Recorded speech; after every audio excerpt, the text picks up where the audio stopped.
If you have your Bibles, turn to the book of Malachi again this morning. Malachi. For those of you who weren't here yesterday, we started basically a 2-day message through the book of Malachi, and we're going to continue that and finish that hopefully this morning. I've actually tried to preach this as one message, and it gets really crammed, and it usually goes about 45 minutes to an hour. So it was perfect that this could go over and spill over into 2 days.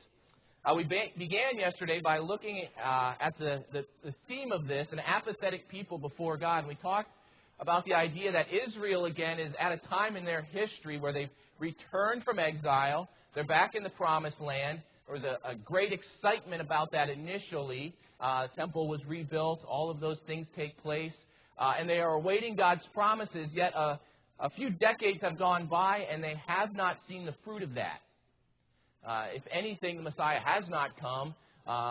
Their life is not as prosperous. The temple they have was not like the temple that preceded it. And so, in a sense, they start growing apathetic in their relationship to God. And I asked us today to look at a couple questions in our life before we turn to Malachi. One, do you care about your relationship with your Heavenly Father? Second question that I asked yesterday was, is your relationship to Him something that is alive and exciting, or something you do out of duty? That's basically where Israel found themselves. They're doing things out of duty to God. It's just the way it's always been, and they're going through the routine. And then I challenged us today in answering these questions to basically take what I'm calling the Malachi challenge by asking 6 questions that God basically poses to His people in a series of arguments to them. The first one basically was this: do I doubt God's love in my life? Do I doubt God's love? And we looked at a couple truths that Israel needed to see. Number one, God's love may not look like what I want it to look like. God's love is different necessarily than what I think it might be at times. And He showed Israel this through the fact that, yes, they physically weren't as blessed as they were before, and it wasn't what they were expecting. But in what they had done and where they had come from, look at their neighbor next to them and see how God had treated them who had disobeyed as well. They were destroyed, but Israel had been restored. Secondly, the passing of time and my complacency can make me doubt God's love. In time, when we don't see the physical blessing here and now, we can start to doubt whether or not God really loves us. But the fact of the matter is, God, in a song that I like, He cannot possibly love us more, and He won't love us less.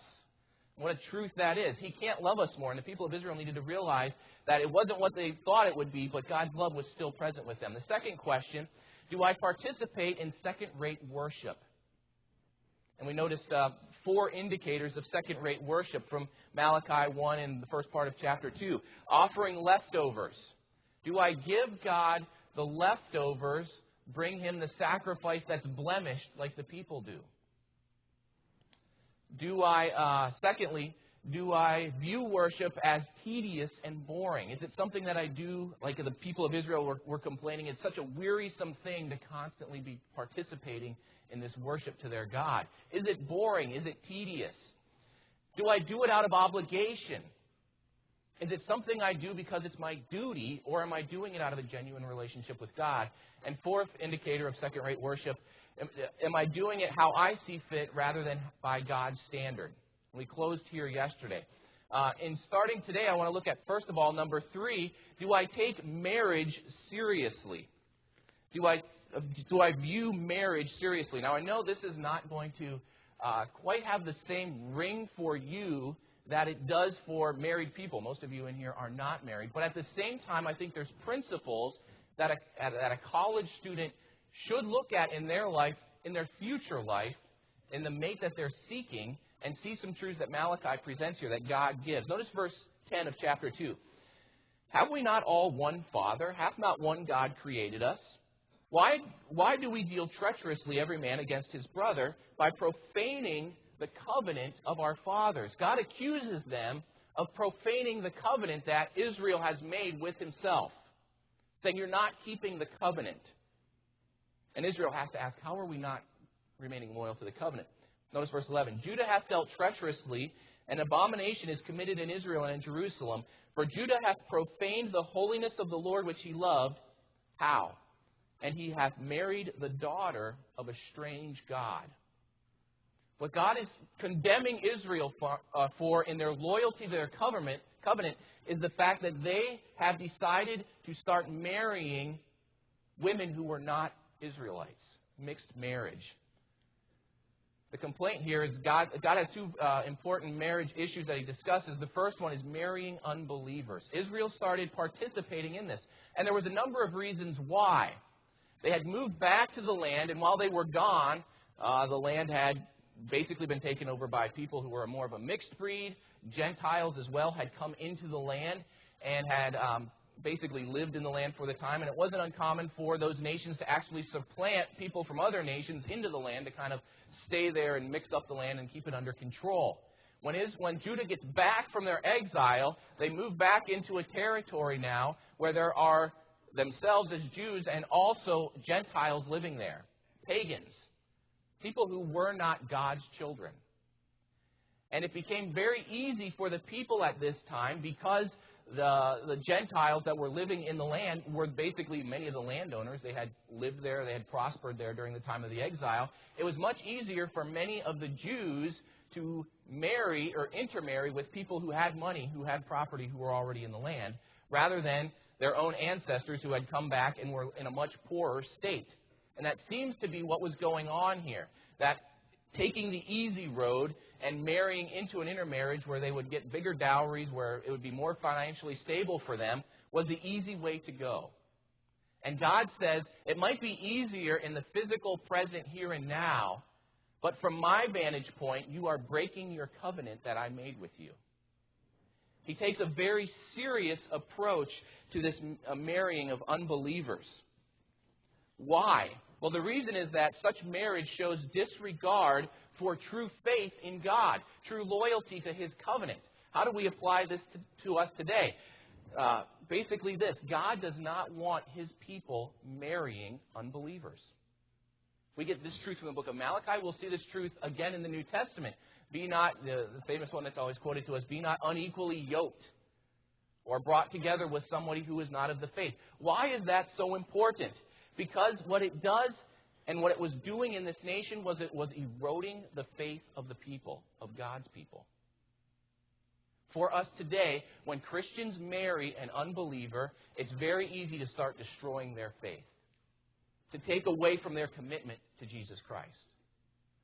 I've seen this actually in my own, not my family, immediate family, but in my just larger family, one of my dad's sisters. My dad's family, for the most part, is saved. But there's one of my uncles-in-law, basically, is not a Christian. My aunt decided to basically go against this statement and marry somebody who is an unbeliever. And just looking at her marriage isn't, completely in the tank. But at the same time, there's so much struggle that she has on a day-to-day basis to get her kids, for instance, to attend church, to raise them in a morally right environment. Her husband's actually a pretty heavy drinker, an alcoholic, and the devastating effects that has had on her marriage, and it stems all the way back from her choice earlier in her life not to heed these types of warnings from God. God basically gives these commands because He wants to protect His children. Don't do this, is what He's saying, because it doesn't work out. How about you here today? How do you approach dating unbelievers? I preached this in a church. The first time I preached this was at a church that I was attending up in Canada, Park Royal Bible Church. And I worked with a teen group there for about 2 years. And the teen group was, for almost every single one of them, in fact, every single one of them was public school trained. There really wasn't Christian school education in Canada. There's some, but it's much more pricey. And the parents have basically, all the students go to public school that were in our church. And talking to them about this specific issue, dating unbelievers, and doing dating in a high school scene, in Sunday school class, that at least perks the guys up and the girls up, and they listen and they have questions. And one of the questions or statements when we would come to this topic and say, you know what, you shouldn't be dating unbelievers was, well, the people and friends that I hang out with, they're no different than the Christians that I hang out with. In fact, the Christians that I see many times are worse than the unbelievers. So it'd be foolish of me to date to date even these Christians. Well, that might be true, but the fact of the matter is there are good Christians out there for us to date. We should be looking for our life mates within the people of God. And not only that, we should be looking for our life mates within people, or looking for people who are on fire for God, whose desire is to serve God, who are committed to their Lord. And that's what God is telling His children here. He does not want His people marrying unbelievers. And I challenge you today, date only those who are believers. God doesn't say here, well, I know some believers are backslidden, so it's okay if you date unbelievers. That's not what He says. He says it's what? It's a breaking of the covenant that He has made with them. In fact, are we in a covenant relationship with our God? Not quite like Israel was, but we are in a sense that we have put a covenant of faith with our God. We have entered into that. We put our trust in Him. What does that say about our faith when we disobey this command? I challenge you, seriously think and look at how you view dating and marriage to unbelievers. The second area of marriage that he addresses in verse 12 is the area of divorce. Notice, the Lord will cut off the man that doeth this, the master and the scholar out of the tabernacles of Jacob, and him that offereth an offering unto the Lord of hosts. And this have ye done again, covering the altar of the Lord with tears, with weeping, crying out. You say, wherefore, verse 14? Because the Lord hath been witness between thee and the wife of thy youth, against whom thou hast dealt treacherously. Yet it is she thy companion, and the wife, again, here's this word, of thy covenant. And did not he make one? Yet had he the residue of the Spirit, and wherefore one? That he might seek a godly seed. Therefore take heed to your spirit, and let none deal treacherously against the wife of his youth. For the Lord, the God of Israel, saith, He hates putting away. And the concept of putting away in the King James English is divorce. He makes the statement there, God hates divorce. For one covereth violence with his garment, saith the Lord of hosts. Therefore take heed to your spirit, that ye deal not treacherously. What is God's view of divorce? It's this. He hates it. He hates divorce. And the passage here goes into, again, this idea that when you enter into a marriage relationship with someone else, what have you done? You have become, according to Genesis, one flesh. And before God, you are now one person. And again, you have entered into a what? What is the word that's used? A covenant with that person before God, that you are now one. And God says when His children tear that apart, He hates that process. Why does He hate that process? Well, because it tears apart a covenant relationship. It shows how His people view covenants. They've entered into a covenant with their God. They've entered into a covenant with their wife. When they tear that relationship apart, it shows how they treat covenants. It shows what they view their faith in God like. They don't take it seriously, is the point. Also, it talks about this idea that why does God not like this? Because it tears apart in this idea of bringing up a seed. He does not want them divorcing and wrecking this plan that He has to bring forth godly children. Ultimately, what was happening in Israel was they were going and marrying unbelievers again, and the seed that was coming out of them was not a true line of Israel. God hates divorce. I worked for a water purification company, and we laid a lot of pipe. And because it was water purification that was used in hospitals, the pipes that we used were not metal. They were PVC because it wouldn't leach off and basically leak into the water supply. And PVC, if you ever worked with PVC, when you join PVC joints together, you can either screw them together or many times they just fit together. And the way that you bond them is you use this basically an adhesive or a glue. You put it on both sides, and if you touch that stuff, it's somewhat sticky, this bonding. But when you put the PVC pieces together with that bonding on it, it actually melts the PVC a little bit. And when it puts it together, it basically produces a reaction that causes those two pieces to bond together. And after about 5 minutes, there's absolutely no way you can pull them apart. They have become one piece. If you were to pull them apart, it would break. I mean, you can do it. It's just going to snap the pipe. That's the picture of God in marriage. That's how He views it. When two people have come together into a marriage relationship, they are bonded as one. And when divorce happens, what does it do? It tears apart that body. My challenge for you today, even as people who have not entered into marriage, is seriously think how you view your future mate. It is a lifelong commitment. And God views that commitment with incredible seriousness because it shows you what level you treat the covenant that you have between you and your God. Now, what happens when divorce actually takes place? Because I know there are people here whose parents have gone through divorce. Is there no reconciliation for divorce? No. In fact, Scripture talks about even the possibility that there is grounds for divorce in marital unfaithfulness, or when an unbeliever is unequally yoked with a believer, one person gets saved and the other person leaves them. That's even permitted in 1 Corinthians 7. But the view that God has toward divorce is that He hates that process. It grieves His heart. At the same time, somebody who has gone through it can gain genuine forgiveness of sins and can be restored. But the effects of tearing that marriage relationship apart and breaking that are usually lifelong. And even God's forgiveness doesn't necessarily remove those scars. So I challenge you today, young people, think about what you're doing in your dating relationships. Think about your future as far as who you're looking for to marry, because God views that relationship with incredible seriousness. Fourth challenge from the book of Malachi. Let's look into right at the end of chapter 2, verse 17. Ye have wearied the Lord with your words, he says. Yet ye say, wherein have we wearied him? When ye say, every one that doeth evil is good in the sight of the Lord, and he delighteth in them. Or where is the God of judgment?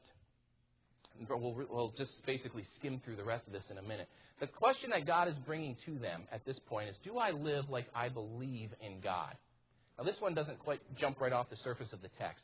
But what am I getting at? Well, he challenges them with this. Your words are wearying me. And the people respond, well, how are we wearying you? And he says, by the fact that you view evil as something that you can get away with. That you view the fact that I am not going to come in judgment and judge you for your evil. And he challenges them with this, and he challenges us with this today. Do I participate in sin because I think I can get away with it? That was the mentality that was happening in Israel. They weren't seeing immediate consequences, judgment to sin. And so the mentality basically was becoming, hey, I can get away with it. God's not judging me for this. Do you and I live like that today at all? I know I have. There's at times we think and we view life and sin is attractive. We like it. We like certain aspects of it. And each and every one of us struggles with different sins. But the fact of the matter is we know it's wrong, and usually a certain sin just doesn't grab hold of us and have us right from the beginning. How does it normally happen? We dabble in it a little bit. We get as close as we can to it. We think after we've committed it and there aren't any initial consequences that, hey, nothing happened here. What's the big deal with it? And then we do it again, and then we do it again. And before we know it, what happens? It's actually got a hold of our life. That's the danger of sin. And God says here that He is wearied by these people's words because they're coming to Him and offering sacrifices and worshiping Him. But when they're not in the worship service, what are they doing? They're participating in sin and thinking they can get away with it. And God challenges them in chapter 3 at the beginning with the fact that He is going to ultimately send a judge, and He's ultimately going to hold these people accountable. The Messiah is coming.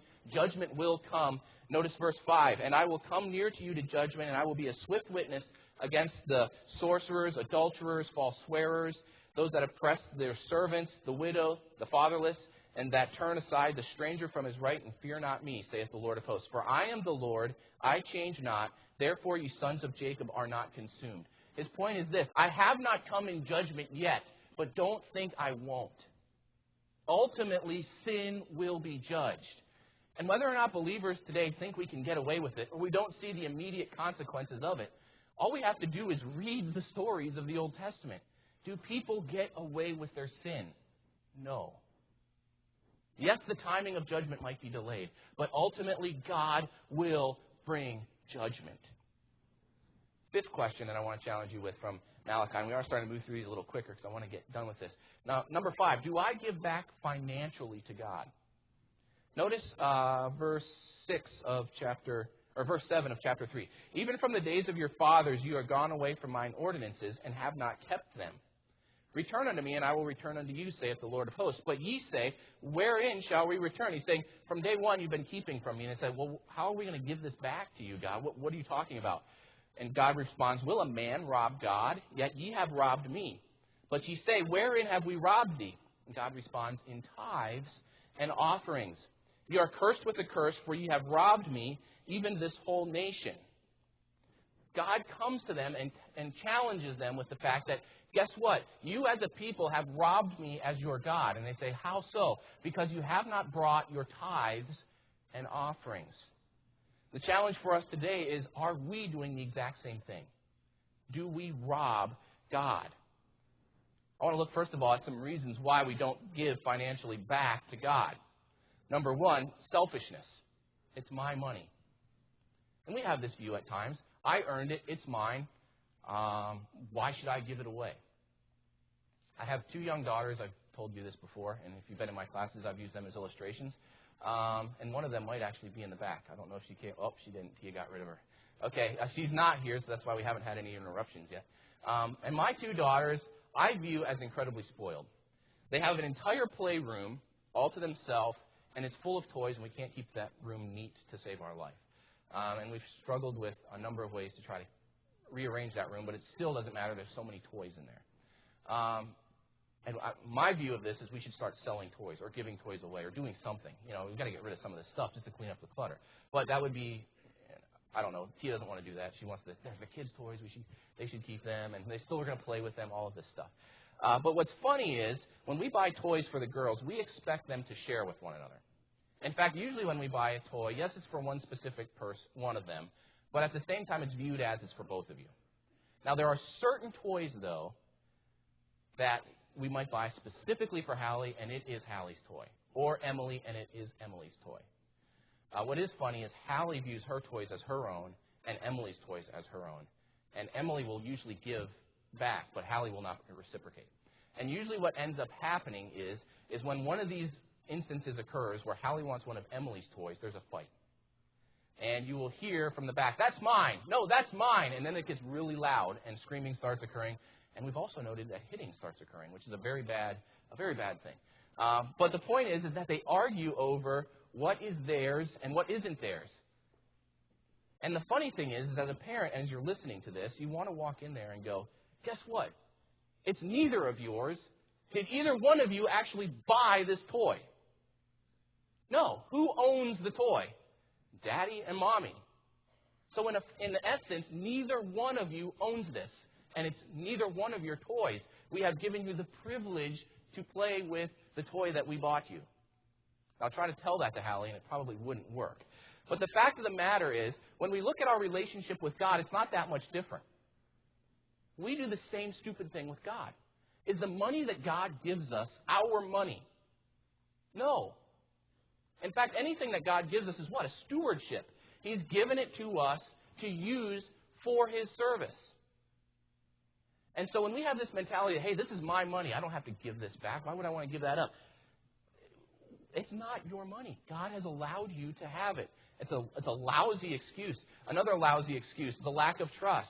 I can't afford it right now. And I've done this one in the past, which is at a certain point in time, finances aren't adding up, and so guess what? I'm going to cut out the tithe because that puts 10% more back in my pocket.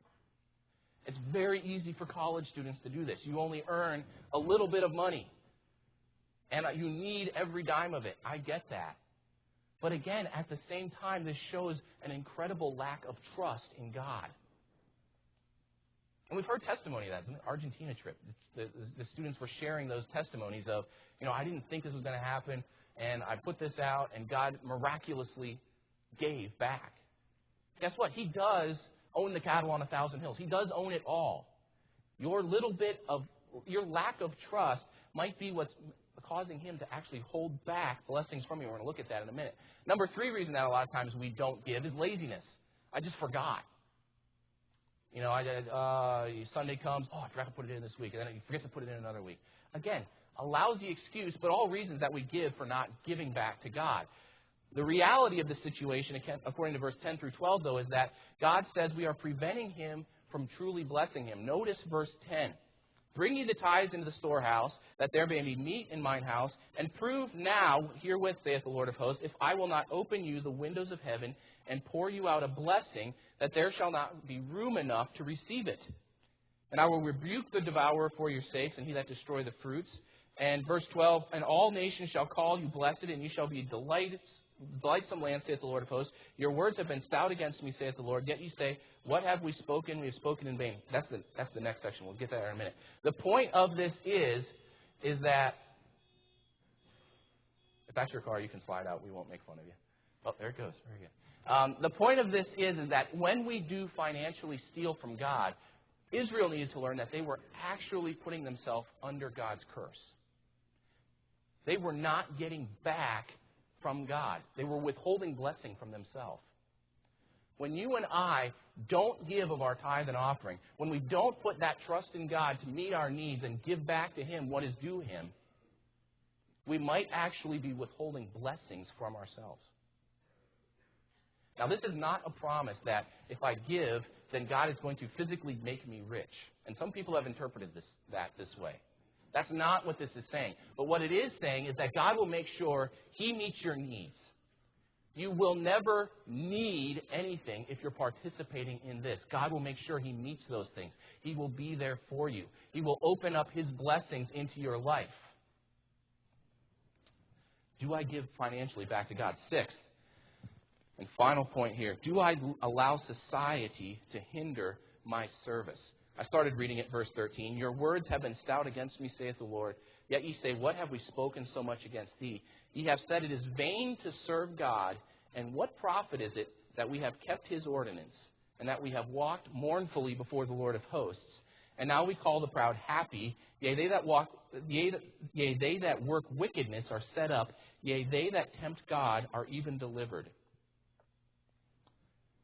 Do I allow society to hinder my service? What was happening here? Israel had lived a number of decades now and not seen God physically at work in their land. And they had come to the point that as they looked at society around them, guess what? This doesn't work.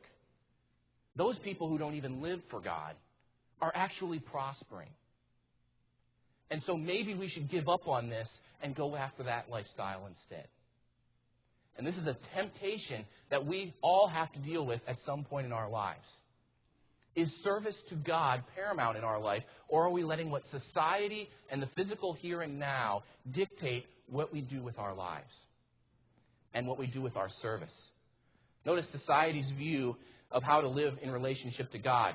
Verse 14, service to God is useless. And you've heard this. If you've dedicated your life to Christ, if you've dedicated your life to full-time service, you've come across an unbeliever at some point that when you explain this to them, it doesn't make sense. Because they look at it like, what sense does that make? And sometimes I wonder this too. We go through numbers of years of schooling. For instance, some of us who are teachers. And T and I have talked about this, and actually we discussed it in our small group. You go through seminary, you go through a PhD program, you invest all of this time in this to get what at the end? Is it this huge financial gain? No. I can attest to that. Any teacher here can attest to that. But is that what our life is about? No. What really counts? Service to God is not useless, but this is society's view. Another thing that they say, do what you want because you get away with it anyway. This is verse 15. There's no judgment coming. The wicked prosper. Whatever they do, they get away with. Why don't we just eat, drink now, or eat, drink, and be merry because we're not going to be facing judgment anyways. Do whatever you can out of this world, get it out of this world, and live like you want. That's society's view. It's very easy for the Christian to fall into that. The third one that society points on us, and it's very prevalent in our society today, there really is no right and wrong. There's really no standard. Do what you feel is right in your own eyes, what you need to do to get ahead.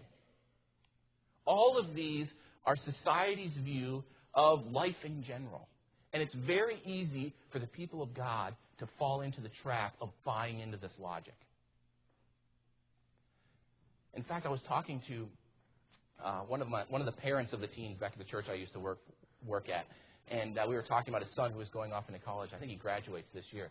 And we were talking about, what's the purpose of him going to college? And the parent was, talking through the fact that, well, we're hoping he gets a good education. We're investing a lot of money. We hope he gets a good job when he gets out. And, he basically gets financial stability and can raise a good family. And once the parents said that, and this is a guy who was a growing Christian, he made those statements, and then right when he got done, he stopped, and he thought back on it and says, man, there's not any room in that for God. But many times that's how we view life. And it made him change it. It really convicted him, even in his own words. The fact that, yes, this is what we want to get for ourselves, for our children, out of our lives. But is that really service to God? The reality of the situation that God points back to is this. Number one, God is keeping a record of who is doing what. If you notice verse 16, it talks about this book that is being kept. And the idea is that God is keeping a record and accounting is taking place of what people are doing. And ultimately, it looks like the wrong are prospering. But in the end judgment, God will hold them accountable. All the rights will be made right. All the wrongs will be judged, and those people will be held accountable. Just because society says something, that does not change God's standard. God's standards have always been what they are. They always will be, and He will judge people accordingly. He will ultimately judge by His standard of right and wrong those who are serving Him. The second point here, letter A, the wicked, according to the beginning of chapter 4, will face judgment, and the righteous will receive blessing and vindication. My challenge to you off of this point is this: don't allow society to determine your view of what is right and wrong. And they do this in a number of ways. Probably the most dangerous one is media in general, television. We are sold to that television. We do. We watch it all the time. Now, you might not hear so much at school, but you will have this temptation when you get out again. And it's amazing what comes through that medium, what they're trying to indoctrinate people with. And they are basically changing many people's view of what is right and wrong. But God's standard does not change. Don't allow them to ultimately determine what you do with your life. What's the point of Malachi? I'm going to sum this all up and we're just about done. It's this: if you truly care about your relationship with God, you have to let Him control all areas of your life. Looking back at this 6-point challenge, we noticed 5 areas basically, and I'm asking this question off of this. Who is in control of these areas? Your marriage, your dating relationships, your ideas of what's going to be the future of your life, your money, the moral decisions that you make. Yesterday, your worship, your service today. Who determines that? Is it you? Is it society? Or is it God? Are we allowing God to control those decisions? I want to close with this illustration. How many have ever heard of this individual, Joe Delaney? Anybody? A few in the back, a few of the teachers. Okay, Joe Delaney. I call this illustration "The Night God Spoke to Me on SportsCenter," which is an odd title. I watch way too much ESPN, and I love SportsCenter because if you miss a day of sports, you watch SportsCenter, you get everything. And one Sunday night, I was watching. It was late at night. I actually think the girls were in bed. I think Tia was in bed. It was probably one of the nights I was not able to sleep. So I come back out, and if you know anything about SportsCenter, it runs like every hour. It runs like 10 times a day, like every hour all night long. And so I was watching the SportsCenter to catch up on the news of the day. And at the end of SportsCenter, once in a while, they do these stories, kind of like these life stories. And they did this one on Joe Delaney. Now, I had heard about this individual, but I did not know his story. Joe Delaney was a running back for the Kansas City Chiefs back in the early 1980s. He was drafted in 1982, and he was an incredible football player. In fact, he was the Rookie of the Year for the AFC that year. He was a Pro Bowl selection, and he held many of the Chiefs' rushing records up until rather recently in one season for years, for 1 year, a single year rushing and stuff like that. And he had a very prosperous first year. He was also an incredibly good guy. He would give you the shirt off his back. I mean, he never cashed one of his paychecks. In fact, when he got paid, he just gave the check to his wife. His wife would ask him, honey, do you want any of this money? He would say, no, take care of you and the girls, and whatever's left, just throw it in the savings. He would buy shoes for the town's children who didn't have shoes. He just gave everything back to society, to his family, and just lived a really good life. In 1983, between the 1982 and 1983 season, his second year coming up, Joe goes back to basically training camp, kind of these early practices within the season. And one day, as he's traveling back and forth, he stops at what was basically a local amusement park being built, kind of a water park, but at the same time, it wasn't one that you had to pay money to enter into. And they'd built a series of water slides and other things at this park. In the process of building these slides, they had dug out and had to remove a big chunk of land, and it actually had caused a huge hole about 20 feet deep and about 2 acres in area. And this hole had filled up with water from rain and from other water sources. So it was about a 20-foot deep pond. And many of the kids liked to go swimming in that pond. But at the same time, if you weren't familiar with the pond, you didn't realize that it wasn't a wade out in the pond. It was actually a straight drop-off, 20 feet deep. Well, 3 boys, the day Joe was at that park, were playing near the pond. And Joe had warned them earlier, stay away, it could be dangerous. But they didn't listen. In fact, they went into the pond. And as they started wading out, they didn't realize that it was going to severely drop off quick, and neither one of the boys were really good swimmers. And all 3 of them started flailing in the water. The reports are that one of the ladies who was standing there seeing this said that she was watching, and the crowd was gathering, and they didn't know what was happening, and nobody was really, jumping in. And all of a sudden, this huge black man ran by her, handed her his wallet, and jumped into the water, saving these boys. Well, the police arrived on the scene after a few minutes. Only 1 boy had survived. And as people looked around, and this lady looked around with this wallet in her hand, she started asking, where is the man who gave me this? And nobody knew. And eventually it started to come out that, hey, this individual jumped in the water, and he didn't come out of the water either. And once reports started surfacing and they started to dredge the bottom, they actually found the body of the 2 boys, 2 of the 3 boys, and Joe Delaney. You see, Joe Delaney couldn't swim either. But he jumped in that pond because he saw 3 boys in danger. One of those boys, the boy who survived, his name was Lamarcus Holland. And Lamarcus recalls that he was going down deeper and deeper and deeper, and his lungs were starting to fill with water, and he thought he was about to die. He was 10 years old at the time. When all of a sudden he felt this hand grab him by the back of the neck and literally pick him up and throw him out of the pond onto dry land. And it saved his life. And SportsCenter then went into a series of scenes up into the present day. They showed the funeral of Joe Delaney, and it was an incredibly sad story. 3,000 people showed up at his high school to celebrate this man's life. The verse on his tombstone was John 15:13. Greater love hath no man than this, that a man lay down his life for his friends. And it was an incredible sacrifice that this human being had made for someone else. But the part of the story that really stuck with me and really spoke with me was they showed Lamarcus Holland later on in life, present day. And when they were doing this interview, it was 2003. And they went to interview him, and they actually had to go to the state prison to interview him. And Lamarcus Holland was basically had thrown away his life. And he had become a cocaine runner and gotten in trouble and arrested, and he was basically doing time. And ESPN was doing this interview of him, and it was a very apathetic young man, a guy who really had no direction in life, didn't care about life, and was doing whatever he wanted with his life. And I remember seeing that and them asking the question at the end, was this sacrifice of this great human and athlete worth it? And I remember as I was sitting there, the conviction that God brought to my heart is, especially through that verse, Jesus Christ has laid down his life for us. He actually has committed himself to us. He has saved us. He has redeemed us. Yet how many Christians are there in this world that claim the name of Christ? How many Christians are here today that are doing nothing with that? That are not about serving God? That their life is about whatever they want to do? It was an incredible challenge, even on something as simple as SportsCenter, to my life, to make me think, what am I doing in service to my God to repay him for what he has given for me? And I challenge you with that as well, in closing with this. After all that God has done for us, do we allow him to control our lives? Or do we hang on to it and do what we want?